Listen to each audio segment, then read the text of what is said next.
Oh Ladies shit. and gentlemen and ladies, this is the time Oh, for us to I've heard celebrate about red flags, but not living about in the red lights. 1980s. It's almost like That's what Godzilla charging up for his atomic breath. Oh, I fucking love that helmet. there we go. There we go. Uh, Great. Hello, classic. everyone, and welcome to the Wheel of Time, a Black Tower podcast, or the other way around. Who cares? It could be both. Why not? Yeah, we're back.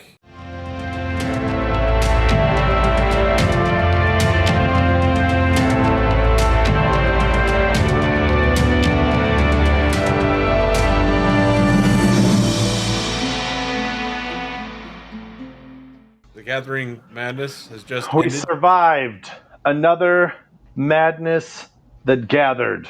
We I lived. think most of our organs survived, at least for the most part. So, Third, Reese survived her first gathering madness with yeah. minor injuries, minor injury. but it's okay. She has a helmet now. Yeah. My lights went out. Oh no. There we go. I think this one, this Gathering Madness did have more confirmed injuries than any other Gathering Madness. Oh, it did. I love how like you were talking about like how you hurt your finger, and I already had one that like my thumb was kind of doing that, Yeah, and then this one started doing it, yeah. and it Yeah. still hurts. Mine's all better, My kind of. thumb's all It still better. looks ugly. Yeah. Well, mine is like the nail bed right where I guess the excess part of your nail is meets like the attached to your fingernail. Something poked me in there, and it was good enough for it to actually like puncture. So now anytime I put pressure on it, it pulls against like that healing area, that scab, and it just fucking hurts. Which is great Excellent. because I type on a computer for a living basically. So anything with that finger has a chance of being misspelled. Excellent. But speaking of miss and spells, Reese, why don't you tell everybody hi? Why don't you introduce? Why don't you start the introductions this time? Why don't you cast a spell. I don't like spells. I don't like spelling, I should say. That's why they made autocorrect. That's true. But it's not reliable anymore. It lies. Anywho. Today we are talking about the cost of balance. We've got what the creator allows, the pattern endures. It's a good title. Mm-hmm. It is a good title. The Wheel of Time. It depends. It's all about balance, right? We've got so many instances of balance. Even just in the symbolism of the Aes Sedai themselves, the flame and the fang. It's so much give and take, and in that, it's not always the best of balance, but it is required to keep it. Keep the peace. To keep. Speaking of requirements, we are required. It's in the contract. Make sure you are safe from being spoiled. That's true. And Good one. tonight's spoiler warning comes from a close known for all of us, a dear friend from North Harbor podcast. It's Ada Lorna. This is your official spoiler warning. This episode contains spoilers for all 14 books and the prequel. If you're still listening and you haven't read all these, you want to be spoiled, don't you? You crave it. Getting spoiled without putting in the work? Well, get ready. Naughty. Here it comes. Oh my! I went through and like redid the images that I have for the different spoiler warnings, where it's like not like the person's like face or avatar or whatever, and I forgot that I set one of them as a condom. I was just looking down there and I was like, what is that little yellowish circle? Is that a baby bottle top? No, it is in fact not. It's a baby bottle stop. Eh? Yes. Yeah. Yes, it is. Yeah, nice. I'd say that is a fair assessment of the capabilities of that device. Yeah. All right. So let's but also if you're looking for Black Tower podcast stuff, blacktowerpod.com is our website. It's got the Patreon, it's got the merch stores, it's got the Discord links, it's got the social media links. It's got a ton of swaff. Yeah, ton of swaff. Ton of swaff. Ton of swap. go check it out. And if you see anything that could be improved or anything that's wrong or anything you think is out of date or whatever the case is, please let us know. Because we don't catch everything. This may come as a shocker. I don't spend a lot of time on our own webpage. So, Sorry. it's crazy. Anyway, with that done, yeah, let's do this. What's everybody drinking tonight? What have we got on the beverage schedule? I'm going with Old Reliable. I've got myself a Sailor Jerry and Coke Zero with vanilla. I have myself a little mermaid gin and ginger ale. Love it. I'm being boring and lame, but trying to make sure I don't catch this illness by drinking Corona, Corona Extra, whatever that means. Love it. Which is nice because like my eyes bother me, so I can take the cold bottle and just feels good. Love it. Sweet. But also quickly before we get into the nitty gritty of the episode, we do want to say a massive thank you to everyone that came out to the Gathering Madness, whether in person or virtually. There wasn't a single person that came out in person that didn't help us either move stuff or find stuff or set stuff up in some way, shape, or form. So a massive thank you to you guys, and you guys are one of the best examples of why the Wheel of Time fandom has such great potential to be a fantastic group of people, and often is. So thank y'all for that. Some special shout outs. Josh, you did a lot of ferrying back and forth, a lot of traveling, and you did the hardest part of the cooking for dinner Saturday night by smoking a fantastically delicious pork butt so we could have pulled pork. It was absolutely delicious. Thank you. Thank you. Leia the Roof Mistress for herding all of us. Herdin. Is that how you spell her? Like sheep herd? Yeah, that's close enough. For herding us all around, making sure that we were as on time as we can be, and for the most part, we were. We only went over once, and I think that was the Taste of Taint. We went over by like 30, 45 minutes. We were just having so much fun. We were. Yeah, because another incredible person that we want to shout out, Brenda, the general manager for the Alaskan Inn and Spa, not only was super responsive to anything we needed, answered emails in a very timely manner, and was just all about, making sure we have what we needed as much as possible. But she also like came and hung out and did some of the events with us. Like she did the Taste the Taint Gauntlet, 7 sauces this year with us, with not even a half full cup of coffee. And I think she might have had some like a cup of milk, like a half a cup of milk, if that. Yep. And just went through every sauce. I mean, might have just done a little tip touch on the sauce, but that's fine. That's more than several people have ever tried. Those hosses, That's true. Those hosses get sought. That is also true. We get salty. That's why I don't try to talk too much in a straight amount of time, because eventually, like, I don't have dyslexia that I know, but eventually some shit goes dyslexic. But that, and then she came and hung out for the Watt Tails contest, and tasted everything with us and had a blast of a time. Confirmed by her son, who was just like, yeah, no, this is great. So it was a lot of fun, and we really appreciate her coming out. There's a ton of other people that did a bunch of stuff, did a bunch of running, grabbed a bunch of stuff for us, brought a bunch of stuff out, made quick last-minute runs, or just endured with, like, me going to Walmart and disappearing to go find headgear for our dear Athon Mahale. We got to keep people safe. So, yeah, all about safety. That's why it's black and red. It's Black Tower theme. Correct. Yeah. All about the safety. Let's see, that's a better feature, honestly, because then, like, if you bonk something with it, it might turn on the light, and then everybody knows, oh, lights up. Now when collision mad, Reese. Yeah. But thank you all for that, and virtual attendees, we got some really good feedback that it was enjoyed and they felt it was well worth the cost for the tickets, and that's always good to hear. It's always good to hear that people don't think they wasted their money coming out to hang out with us. It was a lot of fun. My bag got stopped by security on the way back. Oh yeah, and I thought for sure that it was this guy.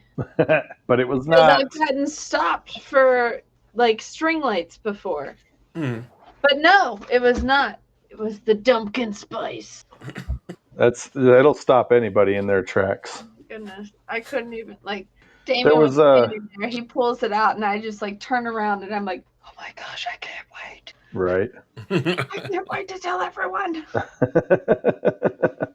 And then it didn't happen. He pulls them out and like bends them this way, bends them this way. He goes, "Okay, just had to make sure they were wipes." And I'm like, They sure are, buddy. "They sure are. You want to smell them?" Stop bending my brick of cocaine. Right? Like, what's I that worked even supposed to meticulously do? to fit it in that bag. Yeah. Oh man, too funny. I was like, "This must be a high smuggle item. I don't know." We'd be smuggling the dude wipes. This is also the first year that we had homemade fried chicken for the Taste the Taint competition, and Bubbles fried us up some genuine Southern homemade from scratch fried chicken, and it was, oh my god, it honestly, it made the Taste the Taint that much better to me. It was so good. Apparently, it was Because we also didn't have like like cold catered chicken from somewhere. No, we had like this chicken had feeling and emotions baked that's into right. it. But It apparently, the rumor has it, and by rumor I mean what Josh told us.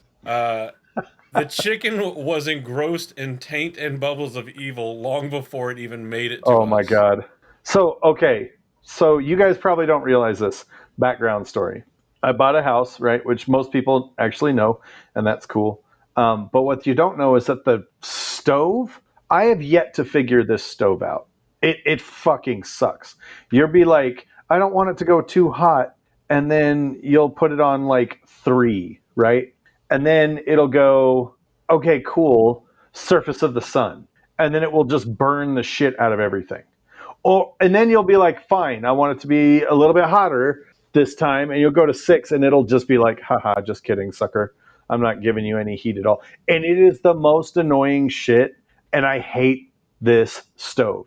And Bubbles has come over a number of times and tried to cook, and every fucking time we have to figure this shit out because it's the most annoying shit in the world. So honestly, the fact that she pulled off this chicken that was like as delicious as it was nothing short of miraculous. It was like some Taviran shit compensating for some bubbles of evil shit. I know that's not a thing in the books, but I'm saying it's a thing. No, it is a thing in the books because it's balance. Mmm. And speaking Valencia. Look what I As it into were. the episode, I see what you did there. in a world where everything must balance and evil has its place. But what does that say about the morality of the Wheel of Time or the creator who made it? Ooh, I love these ones. Mhm. So, These are go ahead. those ethics arguments. Yeah, that's definitely part of it. So we're talking ethics, we're talking morality, and we're talking metaphysics, all in one episode. Ooh, I'm so excited. So we got to look at the creator and the dark one and the wheel itself and the pattern itself. The age lace or the lace of ages, whichever you prefer. Hey, Jace. Yeah. And Taviran as agents of balance and imbalance. The balance itself between Sidene and Sidar, and how that is in and of itself a microcosm of the larger theme of the books. So, with that, here is a prompt for you to be thinking about as we get into this. If the creator's goal was balance, not happiness, what does that say about the morality of the entire system that Robert Jordan built? And to figure that out, we got to talk about the entity themselves, the creator, and the very nature of the creator. You got to understand the creator Oh, this is going to be a to fun understand the creation. Yeah. So, part 1, the creator's hands-off approach. The sections have titles, and in this one, I particularly like most of them, so I want to get it out there. So, creator, the quick and dirty on the creator and what they've done for the show and the series. Creator is the entity that made the Wheel of Time and sealed the Dark One by virtue or by way of making all of creation. and then for all intents and purposes, seems to just have completely stepped away, hands off, doesn't touch anything. And we're gonna get to a point here, so I know I'm gonna say this next part, and somebody is gonna go, but wait, what about? We're gonna get there. Just bear with us. But wait, there's more. Yeah. The creator never intervenes directly, never sends visions or commands, or so we thought. No, I won't do it. So there's some ways to think about it. So why would the creator do this? So part of it could be that he or they have ultimate faith in their creation, that letting free will shape destiny is the way to go. Everything will be fine, and it'll be all right. It could also just be cosmic apathy, that staying hands off and allowing all of anything, all of the bad to happen, or even all of the good to happen, is just necessary correction for creation to maintain itself and maintain balance. Or maybe the creator is just morally neutral and views a balanced creation as more important than a moral creation, or something that puts a lot more emphasis or aims towards good rather than just being balanced. So, I am way further up than I thought I was on this thing. I am in the wrong section. That's why I read everything before, and I know I was in the wrong spot. So most of that is the old belief, and then this guy, this freaking guy with a mustache and military service down at the Citadel, who was a big fan of Robert Jordan and the Wheel of Time. Well, he got together with Team Jordan, and he read a bunch of notes, and he wrote a book called The Origins of the Wheel of Time by Dr. Michael Livingston. And in this, we by learned... the way, he is no longer mustachioed. Yeah. He is baby-faced. We were some of the last to view the mustache. No, we were the ones that blew the lid off of the... Oh, no, we were the first. Yeah, we saw him without it. That's right. Yep, we blew the lid off. You're welcome, Internet. Man, he was shaving it for later. Jesus. So this was kind of the old school belief that both and still most of the characters kind of hold inside the story, but a lot of viewers and readers for the vast majority were pretty much on track with this. That the creator's very hands off, made everything and then left. There's also theories that the creator used up his own essence to make creation, and that's why the creator doesn't seem to act on the world. But there existed a theory that the creator had an avatar that showed themselves in the world, and this theory was confirmed in Origins of the Wheel of Time. And that is that Nakomi, not Naomi, don't spell it wrong, and then make fun of something else for being like, oh, that's your interpretation. No. Nakomi, as confirmed in Origins of the Wheel of Time, is the avatar of the creator. A manifestation of the creator's divine will and power within the pattern itself. Similar to Shaidar Haran's role as the avatar of the Dark One. So, Nakomi only really appears for us at two significant moments. In Towers of Midnight, when Aviendha is on her way to Ridian to go through the rings for a second time, Nakomi is there outside of Ruidian, and shares some soup with her. And, then Aviendha's like, did that even happen? But the bowl and spoon are still there, and it's like, oh, it was real. Totally happened. And she left me with the fucking dishes, asshole. Hey, I know that feeling. I mean, you're so good at it, Josh. Yeah. But then again, she interacts with Rand at Shao Ghul in A Memory of Light as well, and she kind of embodies this aspect of mystery and purpose, like giving like this subtle guidance to the character she interacts with, but doesn't directly. Shaidar Haran shows up and is like, you will do this because the Dark One demands it, and when I speak, the Dark One speaks. Nakomi's like, I don't know, it could be cool if maybe you thought about it in something similar to this, because it's not too different. Okay, bye-bye, have fun now. Real subtle and kind of sagey kind of vibes there. So, knowing that we've had an avatar of the creator in the pattern, we start getting into some. There's some implications to that because it's no longer a question of does the creator just not do anything because he can't or because they can't.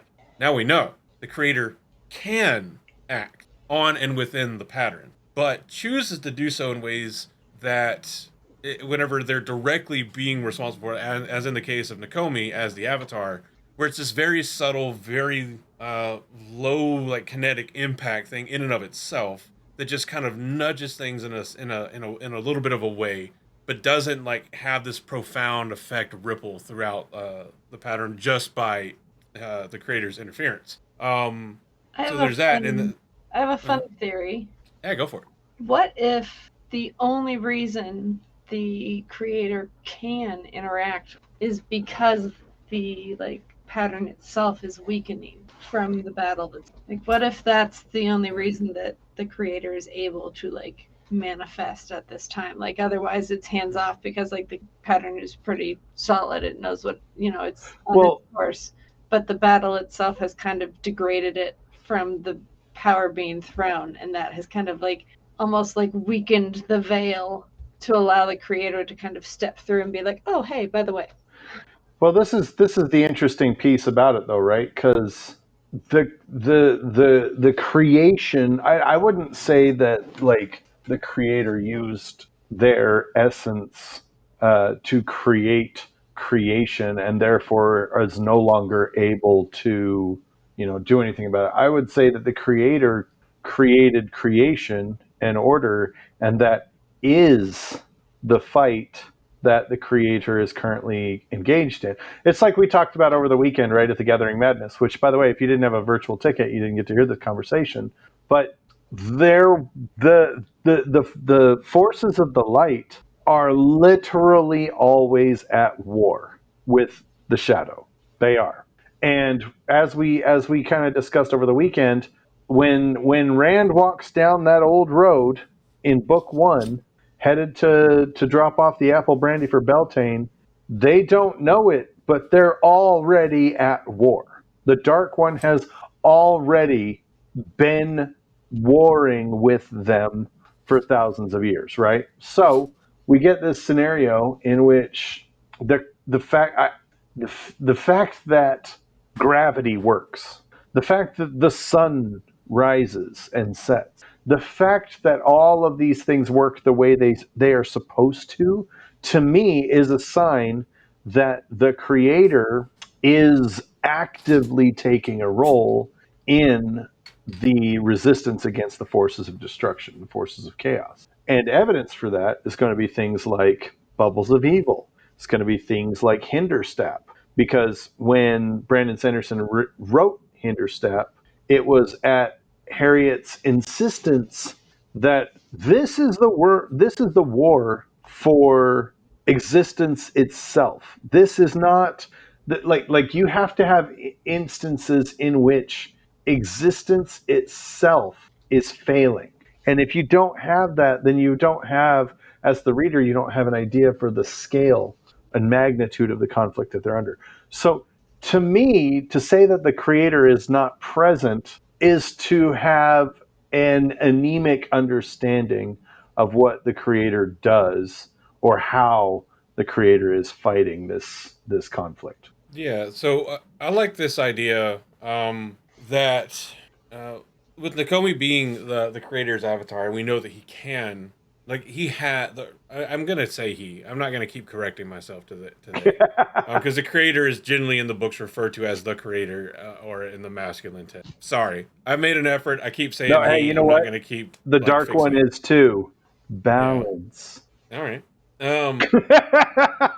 So with that, you can kind of look at the creator's influence as is he really a hands off kind of deity, or is his ability by his own creation to interfere with his creation very carefully regulated? Has he set up some very strict rules for himself to something like this has to happen before I can do this? Because we don't know. Well, we know that technically, I forgot which Murdrall it is. It might be the very first Murdrall we see in the books, but we know from finishing the series and reading later on, Shadar Haran was in the world running around doing shit when the series started. And I Yes. think the Murdraw on the Empty Road is actually supposed to have been Shadar Haran. Don't quote me on it, because I misremember shit all the time about my own life, That's much the less theory other anyway. lives. Yeah. And it's a theory that I stand with. I think that's correct. Yeah. I thought it was confirmed. I'd have to look at it. Either way, not necessarily the topic here. So I could see it being a thing to where the creator has set a standard for himself that is, unless the bad guy has access to an avatar in the world, I'm not going to have access to an avatar in the world. So when the Dark One is able to create or take over, whatever you want to call it, Shadar Haran, is Right. that what opens the door in just the rules of creation or the rules that the creator set for himself to now have his avatar in as a balancing factor against Shadar Haran, or against the Dark One's creator. Not the Dark One's creator, against the Dark One's avatar. And I like that idea that there's prerequisites for how the creator interacts, and that would lend itself to the balance, because the Dark One, Shaitan, is an agent of chaos and disorder. The creator himself is an agent of order and, not really justice, but just the mechanism that strives for order and tries to avoid chaos. And that's why Right. they're kind of both needed, because you have to balance that. But either way, whatever is required, or whenever the creator chooses to interact with things, this does bring up the question that we hinted at this earlier, the topic of morality. The morality of the creator's stance of, trying to seemingly avoid interference or interfering with anything, to what oftentimes is the detriment of the mortals that live within his creation. And so you get into these really hard to answer, I think at least, ethical questions of, well, if the creator can act on the world, why does he allow all of this suffering to happen? And within that, if he's doing it because he's prioritizing balance over happiness, is that morally superior? Is it better to preserve the balance of creation, even when to do that there must be suffering within the creation? Or would it be more morally superior to focus on trying for justice and good and the happiness of the entities within the creation? So basically, like, is the creator not doing shit within creation? Is it wisdom or is it cruelty? What you think? I feel like We put you on the spot to answer a very hard to answer question. Right now, I need to know what you think. What do you prefer? This will stay on the internet forever. Do you think it's okay for people to suffer for the sake of balance, or do you think balance doesn't matter if people are suffering? Well, I think it's almost funny to think about this in, like, maybe we've misunderstood, like, what the creator is. Like, maybe the creator isn't, like, the good side and the Dark One is the bad side. Maybe it's just that the creator is balance and the Dark One is chaos and, like, disorder. Like, maybe that's, like, our kind of human third age or first age perspective, that it's good versus evil, dark versus light, and we have kind of assigned this good one and bad one when it's not necessarily good, but just order. And so, yeah, maybe that does kind of lend it more, so it's not necessarily moral in our current sense as it is like, no, this is order, this is fair. Like, it might not necessarily be good, but it's fair and it's balanced. And it's like, oh, it's very like Aja-esque. Very much a Thanos-esque Yeah. kind of. I mean, with the caveat that, Thanos was a little bit more on the evil side because of how he was before he came about seeking balance for the universe. Well, we'd But be at the talking point where about he's movie like, Thanos specifically. well, I'm talking in this both, particular. really. I mean, just comic book Thanos is just, his reason is just objectively way fucking worse. He He literally gets wants to horny. impress a girl.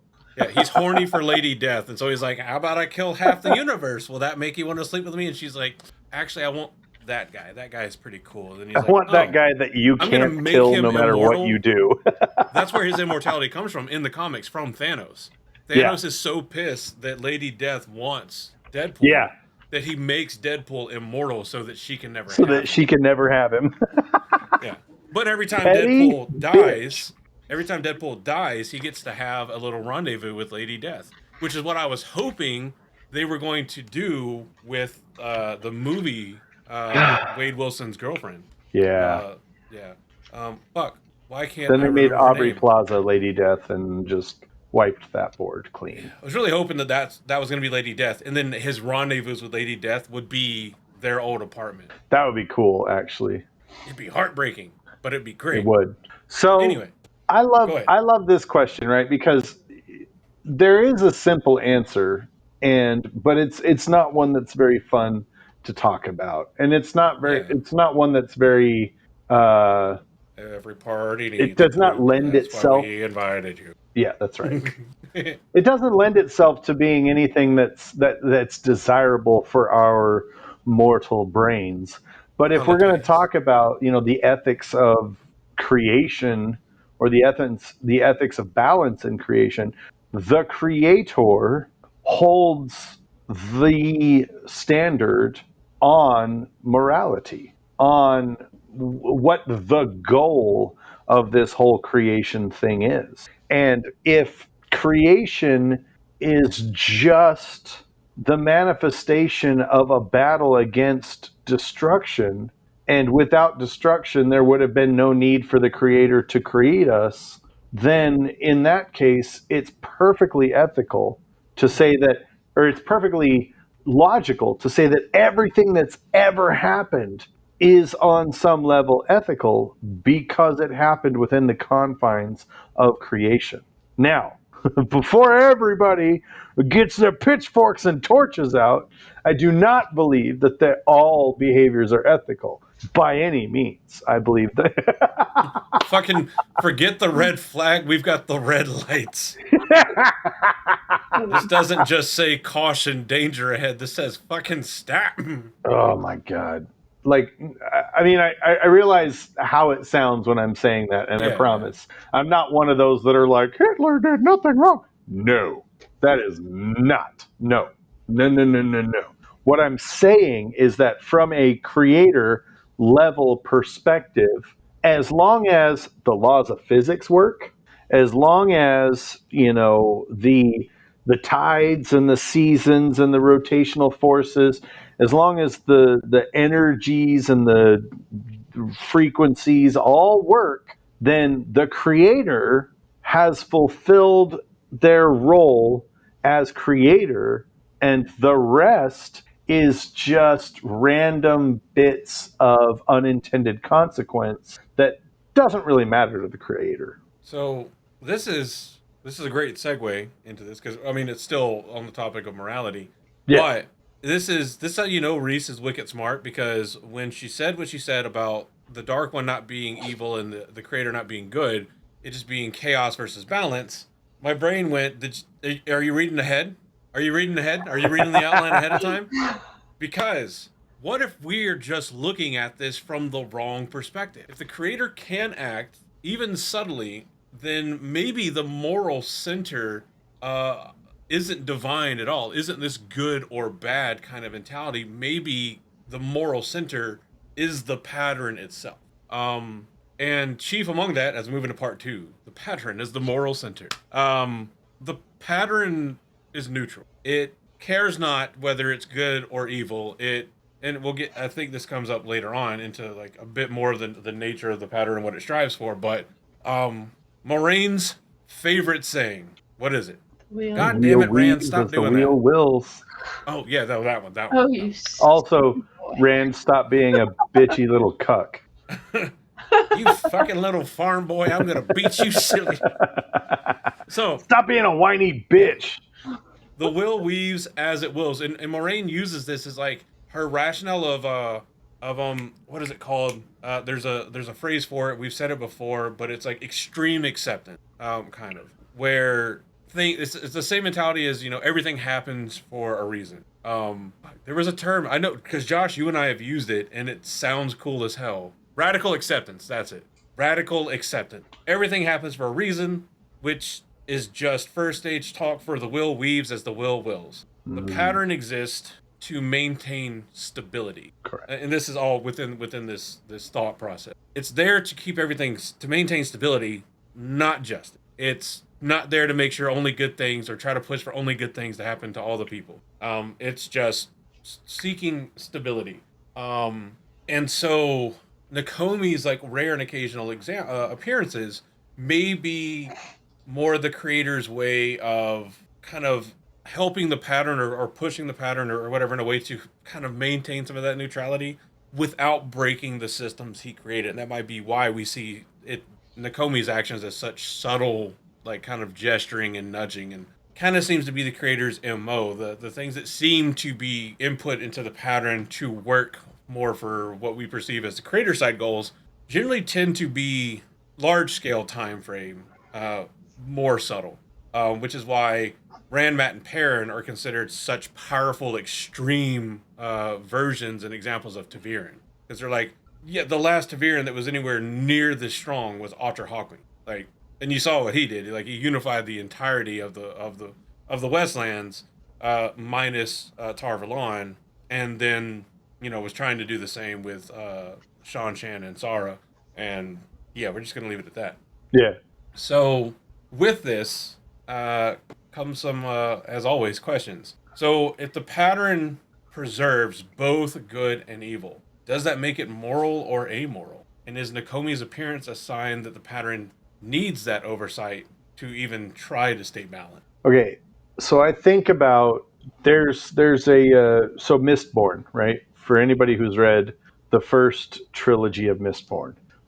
Sorry, spoilers if you have not. Well, not really, mild spoilers. But there's two entities, and it's basically creation and destruction, right? And they have been sort of personified.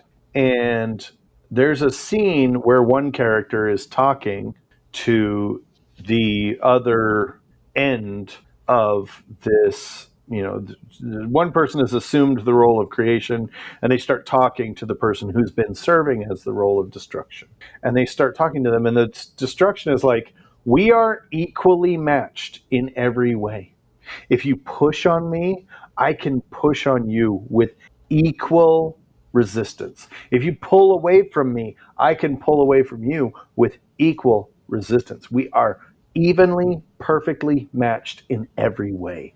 Neither one of us can ever get an edge on the other. And I think about that a lot because, especially with relation to this question, because we think about the pattern as being central to the discussion, and I don't think it is. I think that the pattern is the half, right? Because we've got like the ancient Aes Sedai symbol, and we got the pattern that we live and breathe and exist in is half of that symbol, and the Dark One's domain is the other half of that symbol, and they are continually pushing and pulling against each other, which gives us things like the one power, because we have so many conversations about, the wheel is turned by the push and pull of forces of nature, right?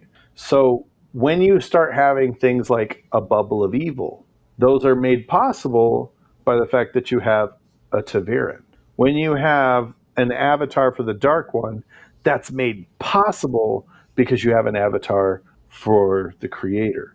And it would not surprise me if this is a very big conversation of an infinite loop of cause and effect. And especially an infinite loop of cause and effect where this is concerned, because this is the wheel of time, where age, mystery, was a brain shut down. No. Legend fades to myth, and myth is even long forgotten when the age that gave it birth returns. Right? Yeah. That's a paraphrasing. But the point being, you've got a scenario in which the creator is doing everything they can to create and keep things working in an orderly fashion. And the dark one is on the other side going, I want to destroy everything. And you can even make a case, you can even make an argument to say that the future is a piece of the dark one's domain, and we have the reason we have a perception of the progression of time is because the creator is running through the dark one's domain, organizing all the chaos there into the pattern of ages. And then the past, the reason why we can't experience the past, the reason why we can only remember the past, is because it's the portion of the pattern that the dark one is unraveling behind us. So, when you start talking about their active roles in the conflict and what's moral and what's not moral, what price would you pay to keep your home safe and protected? And again, I pose this as a situation that can apply to all of us, but apply it to the creator as well as the dark one, because these are not beings with agency. These are essences who are driven to do a single thing, which I would argue makes neither one of them, as Reese kind of pointed out, as Reese pointed out, makes neither one of them good or evil. It just makes them present. What you think, Reese? Got any comments? Yeah. What? What? Hold on. No, I think it's a good point. I think it's interesting to think about kind of the man-made construct of morality and like actual balance, because Right. they're not necessarily the same thing. Like a lot of morality or moral teaching doesn't necessarily balance out. It's not necessarily even. And so it's kind of interesting to see the creator take such a kind of, well, not take, but like the creator is kind of this balance versus morality, where it's like, no, it's just this is what it has to be. Whereas like we have created this kind of, I don't mean to sound crude, but it's almost like a romantic, like, oh yes, you have to do good and Yeah. kindness and preserve and everything. And it's like, yeah, but you can't always do that. It's almost like the immortality argument, where it's like, we could live forever, and it's like, yeah, but we can't though, because we would overpopulate the world within a matter of decades, and it would be absolute chaos. Like, we can't have immortality. It's just not plausible. It'd be great, but not really. And so it's like, that's, yes, we'd love if, all these terrible things didn't happen, but they kind of have to, because if bad things didn't happen, how would you even know what good things are? Exactly.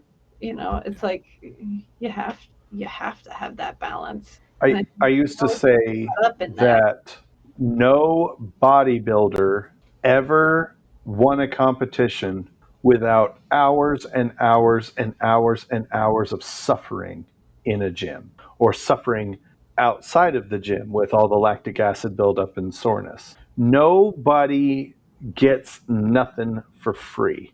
There's a concept in alchemy called the law of equivalent exchange. You can't make something from nothing. Mm-hmm. You can't. It would be a tenet of this organization that the creator had made. If we are living currently in the wheel of time laws of physics, which according to Robert Jordan we are, then we ourselves can gain nothing without giving something of equal value. We can't be happy unless we've suffered and understand what our happiness means, or what our happiness is. And I know that sounds sort of like, healy feely and new agey, but it's true. I can't appreciate my health right now if I'd never been sick. I can't appreciate the fact that I feel fed and nourished if I've never starved or been on the brink of starvation. I just, and maybe I can, but I cannot appreciate that as well as anyone who has been on the brink of starvation. Anybody who's been on the brink of starvation is going to appreciate a life in which they are well fed regularly way more than I am, because my entire life I've never known a scenario in which I was going to be malnourished to the point of death. It's always been that. So when you start talking about the creator, and does the creator care about, people starving, let's say, because starvation is a big issue, right? So does the creator care about that? I don't know. I don't know. I don't think the creator does. I think the creator would more care about, if you eat good food, are you receiving the nutrients and are you being healthy? Yes. Okay, cool. Then it's working. If you don't eat food, are you malnourished and are you starving to death? Okay, good. Then it's working. The rules I set in place are working, which means my creation is working and it stands. And I think that is what the biggest goal of the creator is going to be. It sounds like to kind of go back to the prompting question for this. Within the thought experiment of the pattern itself being the center of morality, or the moral center for the world, and it seems like we've all landed on the pattern being amoral. Like the moral center of creation is in and of itself amoral, because the pattern doesn't care what threads it spins out, as long as it's creating balance or allowing for balance, either by the creation of new threads or continuation of threads, or by ending threads or threads being destroyed I by outside actors. I would say that amoral or moral would still be a question of semantics, though, because morality is adherence to a code of conduct, which is why morality is relative. If I'm raised to be a Catholic, then I'm going to have a very different code of morality than if I'm raised to be a pagan. Now, yeah, there are some similar tenets. There's some overlap there, but the code of morality is going to be different. Now, to suggest that the pattern, I would posit that the pattern's sense of morality is its sense of functionality, and as long as it's working the way it's supposed to be working, it is therefore in compliance with its own standard of morality. And Yeah, that's, we I we feel like call that that kind of, amoral. yeah, that's like the Is amoral it? versus Yeah, immoral. the definition of immoral is lacking a moral sense, unconcerned with whether something is right or wrong. But what would be right in this sense is gravity still works, nutrition still works. That is right, and Well, that would therefore I am that would moral be because I am. the desire of the creator from what you posited earlier, and I think there's a chance that that maybe some of the positing of the creator's desire for order, and that being what the creator works for, and the dark one craving disorder, and that being what Right. the dark one works for. We're talking about the creation itself, not the morality of the creators and how they act on creation. So rather than having one of them, or them being the two ends of the moral spectrum, if you take the pattern itself and how the pattern functions, and Right. you make it the moral center, and that moral center is now, by the way it operates, amoral, because the pattern doesn't care if it spins out a thread that's a murderer, or spins out a thread of someone that's going to have 15 children. Okay. As long as that murderer, so it would spin out both. If the murderer is going to kill 15 people in their life, then to balance it, the pattern may also spin out a thread for someone to give birth to 15 people, Sure. so that things balance out. And that's where I was, that was my intent for the thought behind the pattern. If it is, and it makes it a little tricky in the head to call it the moral center and then say that the moral center is amoral, because when you say moral, everybody immediately is going to think of that right versus wrong, Wait, right. whatever nature that takes. But Right. Which is why I wanted to specify, like, that we have to, in the nature of this conversation, define what we're talking about when we talk about morality, because morality is relative. mhm. And that was kind of the purpose of this question, was to get at that for the pattern, less about the creator and the dark one, and more about the pattern itself. Oh, more about the pattern itself. Gotcha. Yeah, and that was again, that was brought on from when Reese brought it up earlier. Are we just framing, or do we have a tendency to frame the creator and the dark one in a humanistic view of morality, of right versus wrong, Right. when in reality the dark one is just for chaos and the creator's just for order, and the pattern itself is just, I don't really give a shit whether you're good or bad, so long as there's enough good to balance out the bad overall. Sure. Because the pattern itself too is going to be doing that balancing act on the scale of millennia. So in balance, uh during like the breaking of the world, where things are fucking crazy, potentially brought about by balance following the last battle, where the world's at a new era of unforeseen peace. Or maybe the pseudo utopia of the Age of Legends had to be balanced by the horrific era of the breaking of the world.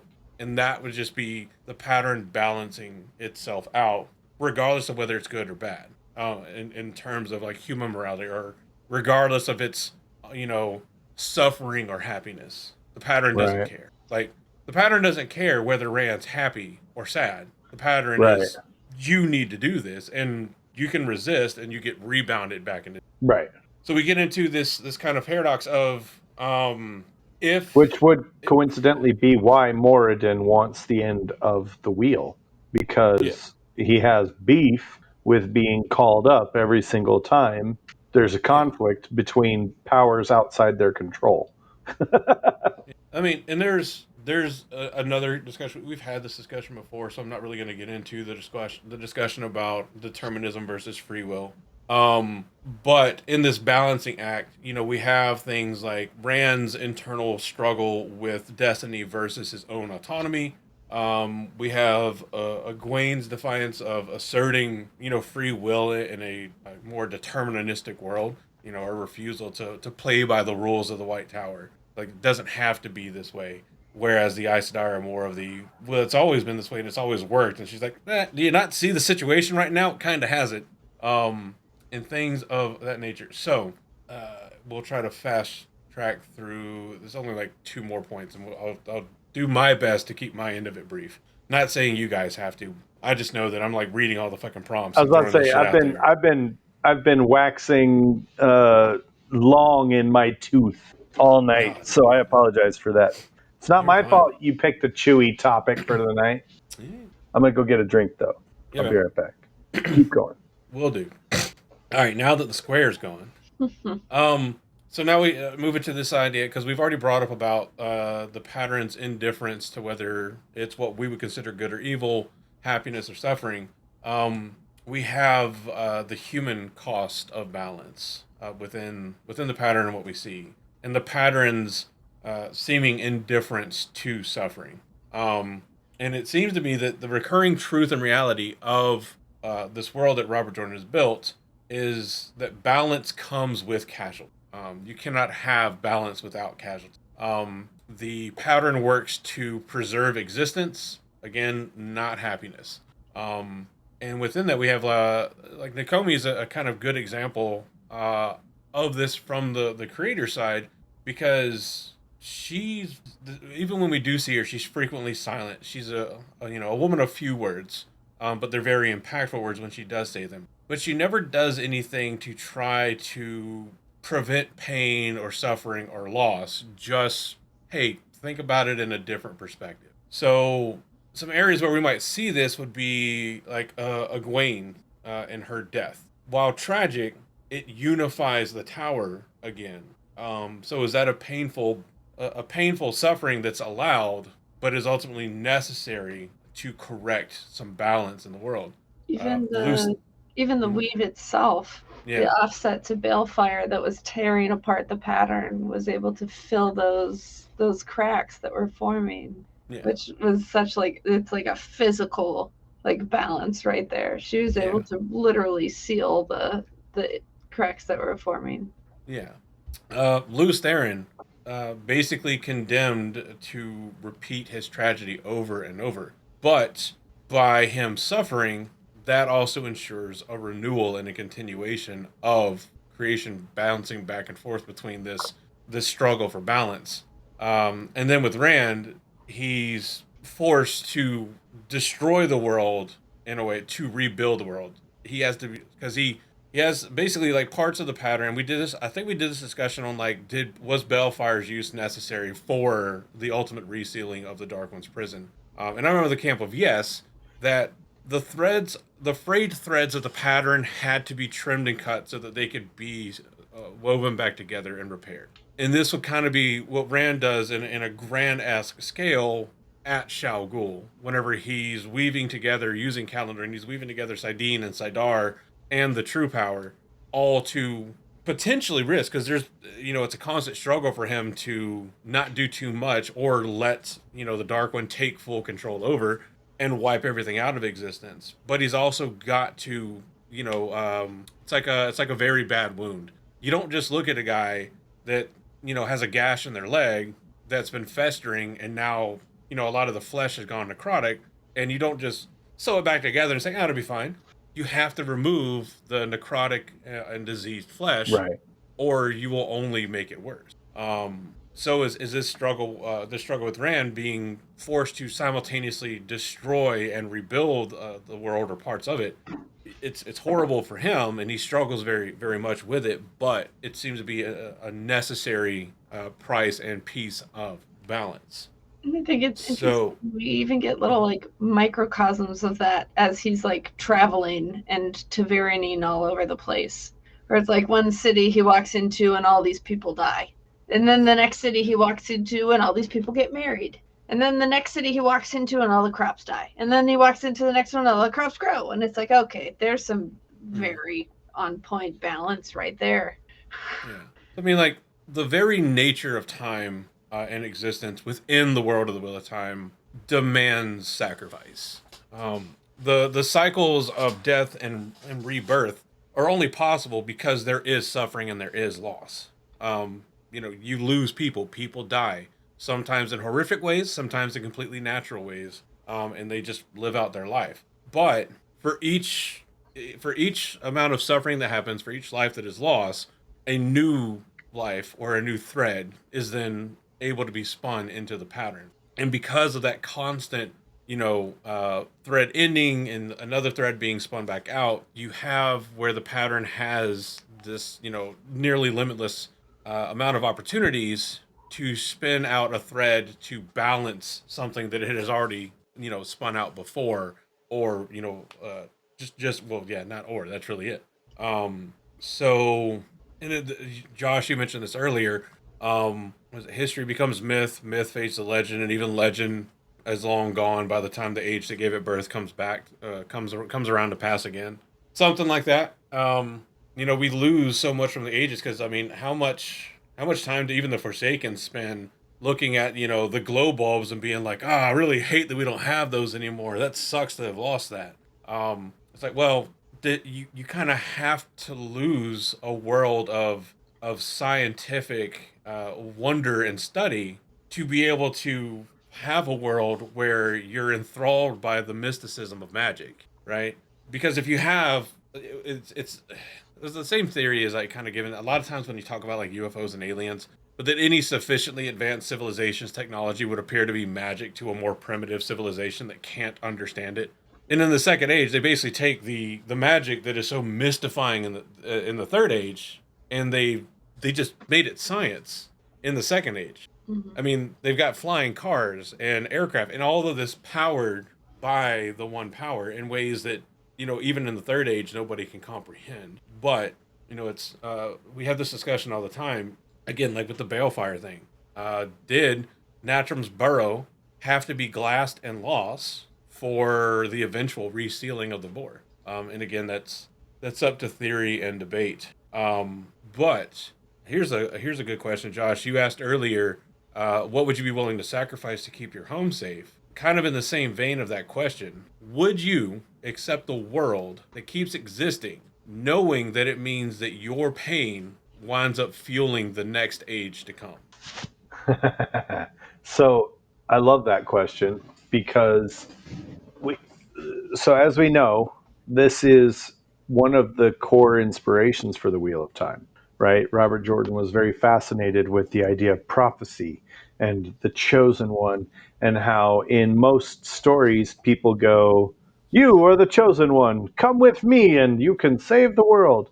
Go And in on, most Harry. stories, Go on, the chosen one. people go, "Sweet, I'm the chosen one. Let's go." And Robert Jordan always had this idea that self-interest plays a role. And I know that immediately, when we have this conversation, we think of Rand, but also let's think about the other side of this, Moradin, who is very much against the notion that his existence should be tied to this conflict between entities that far outrank him. That he is but a pawn in this great conflict between creation and destruction, and he hates it. He finds it immoral. He finds it unethical. And he says that the best solution is to end the cycle of creation and destruction. And he might be the only bad guy, well, quote unquote bad guy. He might be the only villain in the books that kind of has a legitimate reason for doing what he's doing. He's the Because only one whose if, goals actually line up with the yeah, Dark One. if, Everybody if, else is like, if I'm, I I'm with am, the side that wants to destroy reality so that I can be a massively powerful ruler. yeah, It's like, what part of he wants reality to go away do you not understand? It's like, hey man, don't you want to be a bad guy and destroy Earth with me? And it's like, bitch, I live on Earth. I'm one of the Why? idiots I'm that live on thinking it. way too far into this, Andrew. If my thread in the I'm weirdly pattern, obsessed with it, if you could say. weirdly, if my thread in the pattern serves no purpose other than to starve and suffer and die, and then 7 ages later my thread is spun again, and I starve and suffer and die again and again and again, hey, Moradin's plan is looking pretty good right now. Don't fucking let me continue to starve and suffer and die without ever having a chance to attain some kind of peace. And I know in the TV show, Isla gives that big, beautiful speech about, what better enemy against war than peace? And she's trying to like sell the way of the leaf. But what Isla's missing in that point, and what we as humans are always missing because we're limited by the finite nature of our brains, is that, yeah, no, once you get outside of this sphere of morality, your happiness doesn't matter. It really doesn't. The creator doesn't care about your happiness. The dark one doesn't care, definitely doesn't care about your happiness. The dark one uses your unhappiness as a recruiting tool. Like whether or not he cares about it is irrelevant at this point in time, but he uses that discomfort, that suffering as a recruiting tool. I would say, and this is going to be a very quick point before I ask Reese to answer the question. In a comparatively to the existence of all reality, I'm going to be very clear about how I say this. Y'all should know me better than know I mean anything untoward. Nope. In a very small scale way, Now I'm judging comparative you. to this, that's fine. You have already at a point in your life said that you are willing to support a world to keep going, even if it means your pain is what enables the existence. And millions of people around the world throughout history, well, untold numbers, billions of people have done this. Anybody that has willfully joined any kind of enforcement or combatant organization, be it the military, law enforcement, um, Yep. I mean, we're going with everybody here, and it's based on your perspective. Freedom fighters, people that have joined what we consider terrorist cells, have all signed on to something with the willfulness to give themselves up and go through horrific sights, horrific experiences, really shitty substandard living conditions, all for the sake of, well, it means what I care about can continue on. Even if it just says you're an organ donor on your license. Yeah. you are fine with somebody benefiting from your own unfortunate side. Your own And demise, as it were. yeah, hopefully not in the wells. Um, but yeah, it's and I think that's cool. All right, Reese, what do you are you willing or would you accept a world that continues to exist if it means that you will experience pain and that pain will fuel the next age? After we just talked about how noble it is on the microcosm of like military service for people to be like, I will take the pain on myself to protect what I love. So yeah, Reese, go ahead. Feel free. Say no. Or how about the pain of our enemies? I mean, you willing Exactly. to die for your country? I'm gonna make No. him. Somebody's going No, to. I think, I think that's one of the things is that there's definitely going to be, people that say no. I don't want that. I don't want to live in pain just so somebody else can have a chance at life. I don't want that. That's ridiculous. Fuck Um, them. yeah, yeah, that's ridiculous. I think it's kind of, I feel like most things, it's not really a yes or no question. It's tough where it's like, Mm-hmm. no, I don't want that. Of course I don't want that. I don't want to be living in pain so that somebody else can have a great time. But then at the same time, like, I don't want them to be in pain either for somebody else to be in pain. But I don't know. That's a tough one. That's kind of where Moradin goes, right? Because Yeah. he's like, not only am I tired of this, but if we get rid of this, I don't have to do it anymore, which is really what I care about. But think of the mercy it puts on everybody else. Nobody has to endure this shit anymore. Yeah, and it gets into that treacherous gray area where it's really hard to make a yes or no statement. Like it's like, I mean, I guess if it's not going to be that bad later, like for example, if my suffering continues the next stage, but they are also suffering, what's the point? But if my suffering creates an age that's better, that has less suffering, well, okay. Like it sucks, but I might not be as upset about it. But if you don't So, know that, you don't get to know that. You just kind of have to hope. Well, I mean, so that's kind of what we're all doing, anyways, right? yeah. So service members are just chasing brownie points. A bunch of assholes. Obviously. I am kidding. I am kidding. Clearly, clearly, that is not what Reese is insinuating at all. I gotta be very. There's somebody to be like, I fucking knew it. I knew it. I could tell it by the look in her eyes and the helmet. She fucking hates them.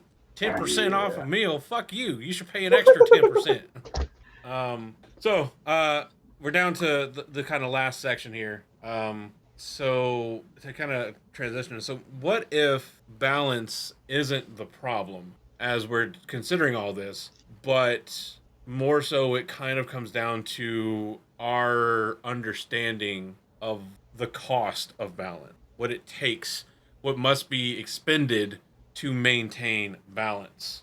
And so we can kind of go through some of our world's perspectives and thoughts to kind of look at this. So most obviously with the Wheel of Time, because I mean, let's face it, the ancient symbol of the Aes Sedai is only 2 dots away from being yin and yang.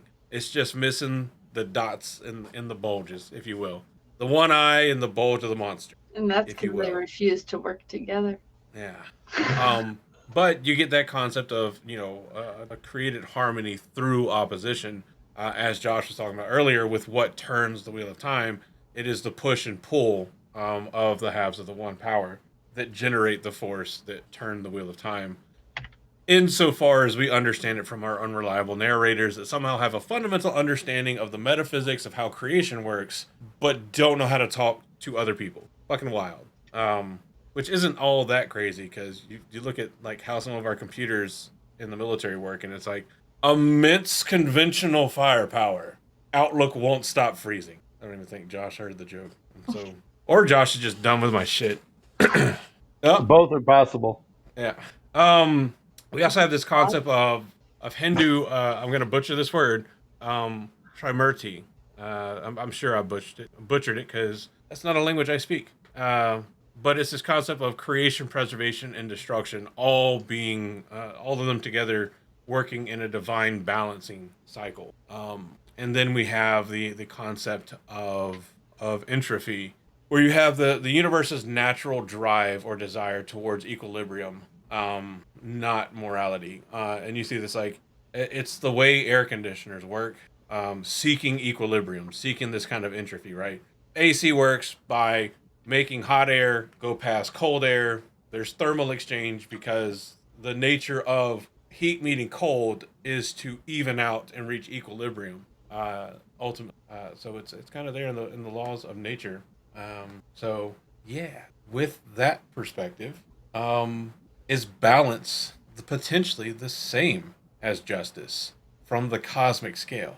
Yes. Yeah. Or do we take the cop out and be like, we only have a human concept of justice, so we can't say yes? Or the more Wheel of Time accurate one, no, because justice is the name of Otter Hawkwing's sword. And Get a sword. that was not balanced. Name it kindness. Kill people with kindness. You just got there was a guy that he actually inscribed kindness on his machete I would and like attacked people. to introduce you to kindness. So, there's a lot of different other considerations we can do, and there's questions we can ask. Does knowing that the creator has the ability to interfere in his creation but chooses not to? Does he? He does do it in the show or in the books. Without retaliation from the other side? Well, that's not part of the question. That's where that's the question is saying, knowing that the ability exists. Okay. Does that change how you potentially see everyday acts of suffering and redemption? Because it's not for us as the readers. It's no longer a question of like, well, maybe he didn't change anything because he can't. It's like I said earlier. Some people have the thought process and the theory that the creator gave up his essence or used his entire essence to create creation, and that's why he seems so hands-on. I agree with you, Josh. I don't think that's how that happened. If he gave up his essence, how was Nakomi around? Kind of thing. It's almost like a can't versus won't. Within that, would you rather live in a world that's guided by divine neutrality or ruled by divine emotion? Do you want to live in a world that's, no matter what, you can count on the cosmic scales to be making every effort to exist in equilibrium and balance? It may not be good what happens to you, but ultimately it's going to be cosmically fair. Or would you rather know that you're existing in a world that runs at the whim of the subjective morality of a divine being? It's like, well, I think this is good, so I'm going to do it. Because I agree with the point about, like, it's not good versus evil, it's chaos versus disorder. The Dark One believes that what he's doing is the best possible thing for creation. The best possible thing to end this misery that people lived in is to end creation. I think that the emotional maybe the Dark One cares more about your pain than the creator does. probably does. Says he does anyway. Yeah. It says a lot of things. The man dread. I think it's interesting because there was a point there. It's gone now. I am sorry. That's Son of a bitch. yeah, I can't remember. Oh well. So here's some as we talk about like metaphysics and like also using meta in the more commonly colloquial term to like where we're talking about like things outside of the story, kind of, or that relate to it from outside the story. Could the wheel be a mirror for human life? We continuously seek meaning and understanding in cycles of loss and renewal. Before seasons were truly understood, mankind sought to understand why all the plants had to die and it had to get cold for us to turn around and then finally have new growth and warmth. And there's an incredible multitude of deities and majestic forces that were conceptualized or discovered, whichever perspective you have, to explain all of that happening. Does Nakomi's presence symbolize our own search for assurance that even silence can hold purpose? Just somebody there to be like, yeah, it's real. You're good. It's a little pat on the head. But for the kind of last little statement here, and I really like this one. This is probably my favorite sentence in this whole little outline. Maybe the creator doesn't fix the pattern because it was never broken, only unfinished. And that's all I have to say about that. Because, sorry, go ahead, Reese. Oh no, that's okay. I like that. I like the fun. Oh, I was just going to say that, yeah, by the very nature of the creator's existence in perfect harmony with the Dark One's existence, there can never be complete creation, which would also be a really cool distinction for why we experience the progression of time in the way we do, as I stated previously, that we have chaos and destruction around us in time. And so yeah, it is that's why it's an ongoing pursuit. It's an ongoing battle. Love it. Sweet. Final thoughts, if that wasn't one. Final thoughts. If Final you have more thoughts. final thoughts beyond what really sounded like final thoughts, but I like making sure everyone has the opportunity for final No, I thoughts. mean that is my final thought. You know, you've got a scenario in which the Dark One and the Creator are halves of a whole, and what they care about is the essence in which their entire existence is tied to, which would arguably be the ultimate sense of morality. I think it's fun to think about the human kind of perspective on this because I think part of the human condition is wanting an answer and wanting a definite, like not having that unknown. And the idea of balance rather than good is chaotic, even in itself, where it's like you can do the right thing, but just because of balance, you still might not get a good result just because that's not necessarily how it works. So we like to kind of try and apply our own, like, oh, well, no, if I do good things will happen to me, just to kind of make ourselves feel more comfortable. And so it's almost like we assign this moral compass to the creator when the creator's like, nah, I really I'm just just here to want make sure the to. engine stays on. Yeah, exactly. But it's a comfort. It's almost like we make it the good versus evil because it's comforting. It makes us feel better. It gives us a better understanding of what is happening, even if we're wrong. Yeah, no, I like it. Um, I'm a big fan of the harsh reality of the situation kind of aspect that I know I tried to really focus on, and by virtue of me reading all this stuff, I might have kind of somewhat of a degree kind of made us all kind of stay on that bit of a focus. So bend to my will, people, please, please, please. He who reads sows the seeds. I don't know. But I like the Something harsh like reality that. of it. But but there's also like a bit of reassurance within the harsh reality, because if the justification for your suffering or that suffering exists is basically that for every bit of suffering that exists, there's also a bit of happiness and enjoyment and it's balance at the cosmic level. Well, then now it's not just I'm hurting or suffering and I have no idea why. Now your suffering has a purpose, and there's an untold number of cultures and sects of religions and just entire religions in our world that champion taking on suffering because your suffering means that somebody else is having a better life potentially. I know, like when I was a kid growing through school, and if I was getting picked on, my mom was always of the mind. She's like, "Well, if they're picking on you, they're leaving somebody else alone," and I'm like, "That's a little fucked up," but also like it's a fair point. Like if they're fucking with me, they're not fucking with somebody else. But also like, could you just not fuck with anybody? That'd be great. Yeah. Yeah. But the kids are assholes. So, but also this idea, and yes, I'm stealing this one absolutely from our little write up here too, because I like it too. The wheel turns because it must, not because it should. It's a function that it has to fulfill, not some There it is. moral drive towards good or even evil that keeps things. It's just I built a machine, it does this thing, and that's it. It's like, a lot of technology. Just one of the Technology. lines I liked from the show was Mm, the wheel doesn't want, it can't. People yeah, do that.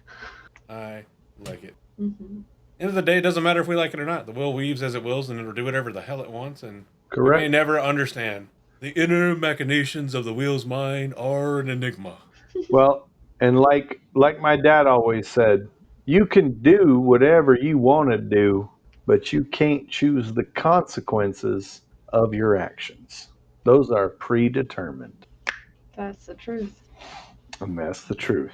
Well, y'all, this was a nice long episode, a good start to season 7 of Black Tower Podcast. Correct. Ooh.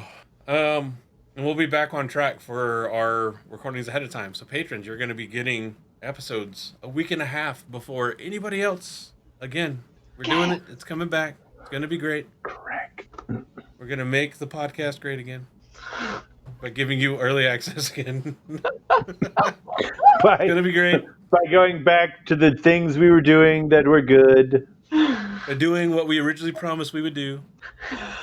Never broken a promise. Just been delayed. Anyway, we love you all. Thank you so much for listening and tolerating our shenaniganry. Hopefully you enjoyed this episode and the top 10. Hopefully you found it stimulating. And let us know what you think down in the comment section below. Is attaining balance worth the pain and suffering that it causes on the subjects of its existence? See, that would sound so cool if I didn't fuck up the words, right? Like, oh, that's such a cool phrase, and then I'm like, I think it sounds cooler when you fuck up the words. It's balance. For every word I fuck up, somebody else speaks eloquently. Correct. See? If it wasn't for me, King Charles would sound like a hillbilly at this point. Like Boomhauer. He'd sound like Boomhauer. Hang on, King England, man. Hey, that's how it be. That's how it be. Thanks, everybody, for being here tonight. Thank you, everybody, for sticking with us for 7 seasons. Y'all, that's 6 years of Black Tower Podcast tainty goodness. Our podcast is almost 10 years old. Your podcast, comrade. We're in your our 8th podcast. year now. Wait, what? We're in our 8th year now. We are. Yes, we are 7 years old. So it depends on how you measure age, right? In the United States, we're 7. In Korea and some other Asian countries, we're 8. But we've been around for a while. This ain't our first rodeo. That's the point. We're not the oldest, but we ain't the youngest. And now you know that we have survived, despite the taintings of the years and ages. And not only have we survived, but we've thrived, and it keeps getting better. And if you want to help us get better, all you have to do is join our Patreon. Now, if you don't have the means to support us monetarily, that's totally fine. Guess how else you can do it, which is totally free. Hit the like button and the subscribe button. Boom. Free support. That's right. Listen to Arnold do what he says. Anyway, thanks so much for being here. Thanks so much for tuning in. Reese, what do you have to say to the people who actually made it this far in? Well, thanks for being here. And, I mean, we appreciate you. We've been the Black Tower Podcast. And what's that thing? We hope you left here a little bit more insane than you arrived. Something like that. Than you were when you first got here. There we go. That's right. We want it. Well, we love you. We appreciate you being here. Keep a lookout and be careful of low temperatures and low-hanging objects in your day-to-day life. And we'll see you all again next time here at Black Tower Podcast. I have been your Bajan Mahal. My name's Andrew. And I've been your Ethan Mahale. I'm Reese. I have been your Sorvan Mahale, and you know my name? It's Josh. Say my name, say my name. No, that's what it is. I forgot what it was. Say, baby, I love you. It's all a funny game. Say my name, say my name.